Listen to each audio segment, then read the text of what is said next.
this CLE, this material, was sort of inspired by the constant frustration I think most family law practitioners have, which is that the rules on temporary hearings allow for motion by ambush.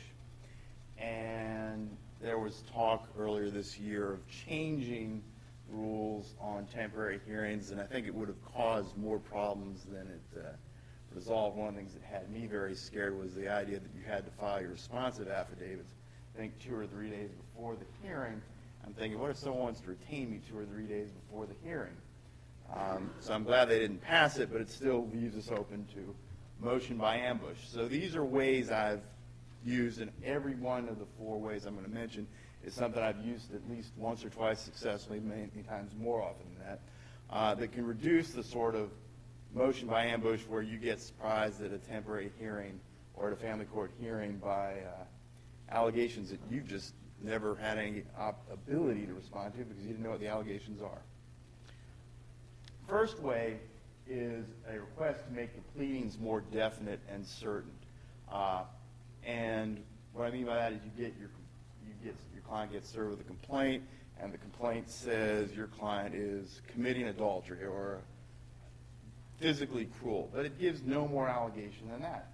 And it's very hard to disprove a negative. And you get to the temporary hearing, you're not sure what your client is going to have to disprove if that's the only allegation in the complaint.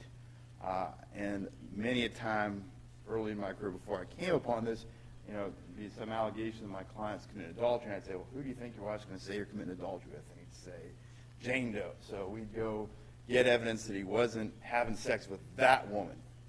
And we get to court, and it ends up that it's not Jane Doe that's the alleged paramour, it's Jane Roe. And you're sitting there, your client's saying, I'm not having sex with Jane Roe. Well, it makes the court real suspicious. Why is your client saying this? And you haven't responded to the Jane Roe allegation, and it just looked bad. You haven't defended the allegation. Your client looks guilty, and you don't do well. So you can do a motion to make the pleadings more definite and certain. South Carolina, big misconception I find among family court attorneys, they think it's a notice pleading state. When most people, when I was in law school, did civil procedure, they went by the federal rules of civil procedure when they taught us, and they taught you that it's a notice pleading in federal court. You just sort of put people on notice as to what the allegation complaint is, and then you're supposed to figure it out in discovery. And that works well when you don't have a hearing that's dealing with substantive issues 5 or 10 days after the action gets served, and you got automatic discovery. But in family court, where you're often dealing with substantive issues very early in the case and you don't have discovery, notice pleading ain't going to work. And that's good because South Carolina is not a notice pleading state. Rules of civil procedure in South Carolina requires that the claim state the facts. And if you compare it to the federal rule, the same rule, it says that it'll state the claim. So when you see what looks like notice pleading, we claim he's committing adultery.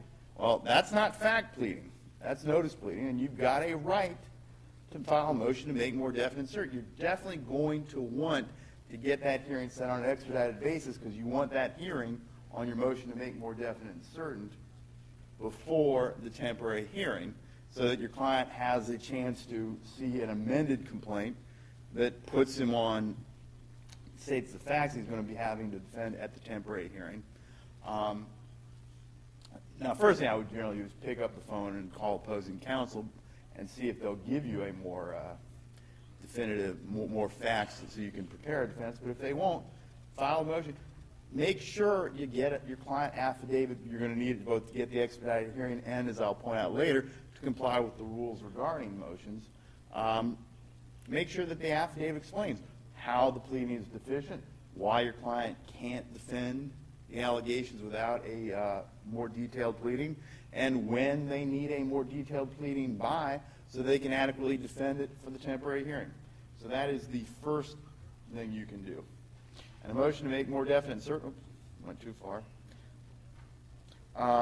It authorizes that motion when the pleading is so vague that you can't be expected to frame a response. Second thing you can do is seek leave to file post-hearing affidavits, or you can also, although it's not generally as successful, you can object to affidavits that go beyond the factual allegations of the pleadings or the motion. But more typically, what you can do is seek leave to file post-hearing affidavits. This is a strategy I use. I get to a hearing, issues custody, and all of a sudden, for the first time, I'm seeing this allegation that my client leaves the children home alone while he goes out drinking till 3 in the morning. Nothing would have put you on notice that this would have been an allegation in the custody case. Well, at that point, Rule 21, South Carolina Rules of Family Court, specifically allows, when there's good cause shown, get additional evidence. So what I always do if I see something that I haven't responded to, had no way of responding to it, is I say, Your Honor, make a motion under Rule 21 to file supplemental affidavits to deal with these specific issues, and it'll be the specific issues that I couldn't have anticipated, didn't anticipate, and were raised in the opposing party's affidavits. And typically, what the judge will then ask the other side is, Mr. Counsel or Mrs. Counsel, where in your complaint or previous things you filed would you put Mr. Foreman's client on notice of these issues? And if they don't, they can't say, point to something that would have put me on notice of those issues. With one exception, in my 10 years of doing this, the court has always granted me leave to file supplemental affidavits. And if but you don't necessarily have to just do a motion, oral motion to supplement the record. If the affidavits go beyond what was pled, you have a right to object. You just say, this goes beyond what was pled, goes beyond what's in the motion, it's inappropriate, and you can object on that basis and ask them to be stricken. Haven't had that done, but there's nothing in theory that allows it, that prevents that from happening. More likely the court's just going to give you leave to file supplemental affidavits. But you don't have to rest on the affidavits you filed at a temporary hearing. If you hadn't been able to anticipate an issue the other side was going to raise, the court should allow you to supplement. Third thing, you can file a motion to compel the production of financial declarations. Even if you don't have an order of discovery, there's a specific rule dealing with financial declarations. That's Rule 20 of the South Carolina Family Court Rules, and it states 4 things. One, in a domestic relations action, basically, where the financial conditions of the parties are at issue, you've got to fill out and file a financial declaration. It's got to be filled out and filed within 45 days of when the complaint is served, or at the first hearing, whichever occurs first. There's failed to serve an answer. There's no hearing. This rule, the time requirement is waived. And finally, they can put sanctions on either the attorney or the party for failure to comply with this rule. I typically will file the motion to compel situation where you've got no discovery order and the temporary hearing may not take place for a while, or you may not be having a temporary hearing. You're still entitled to get that financial declaration well before trial. And the way to do that is through a motion to compel. Don't wait till trial, or don't wait if the temporary hearing is a month or 2 off to the temporary hearing to get that financial declaration. You can file a motion to compel. The fourth tip is you can demand the compliance with the general rules regarding motions. Not all motions in family court are temporary motions as defined by the family court rule on temporary motions. And you need to be aware of that distinction because there are a lot of motions that aren't temporary motions as defined by the family court rules. And those motions, unless they're post-trial motions, in which case they need to comply with rules of civil procedure 52, 59, and 60, they're going to have to comply with Rule 6 of the Rules of Civil Procedure.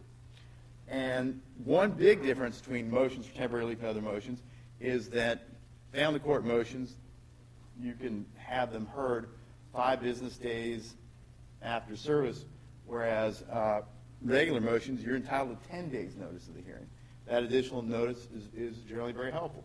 Bigger difference is that obviously family court temporary hearings, motions, you can serve your affidavits at the hearing, but in regular motions, you've got to file your affidavits with the motion, and then responsive affidavits generally have to be filed 2 days before the hearing, except for Rule 59 motions for relief from the judgment, And those actually generally have even more stringent requirements on when you serve your affidavits. So the affidavits need to be served with the motion if it's not a temporary motion. So how do you decide what's not a temporary motion by the family court rules?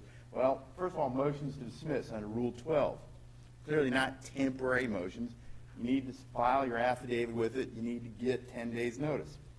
Motions to vacate or modify final orders brought under Rules 52, 59, and 60. Not temporary motions. Discovery motions brought under Rules 26 through 37 or 45 are not temporary motions. Motions involving modifications of pleadings, not temporary motions. And motion seeking retroactive relief. Well, that's not for temporary relief, that's for retroactive relief, not a temporary motion. And motions that do things like appoint guardians, drug testing, psychological evaluators. Those are not temporary motions. Those are motions for procedural relief, not substantive relief. They're not temporary motions. None of those, all those you need to present your affidavits with them. You need to give 10 days notice. A distinction that I've gotten from Judge Creech seems to work pretty well, and I've used it, and he tells me he uses the same distinction. His distinction between what's a family court temporary motion and other motions is motions that seek what the party's ultimately going to seek at trial on a temporary basis. Things like custody, visitation, support, attorney's fees. Those are motions for temporary relief. Motions seeking relief that can't be modified or adjusted at trial, or those that seek procedural, not substantive rights, are not motions for temporary relief.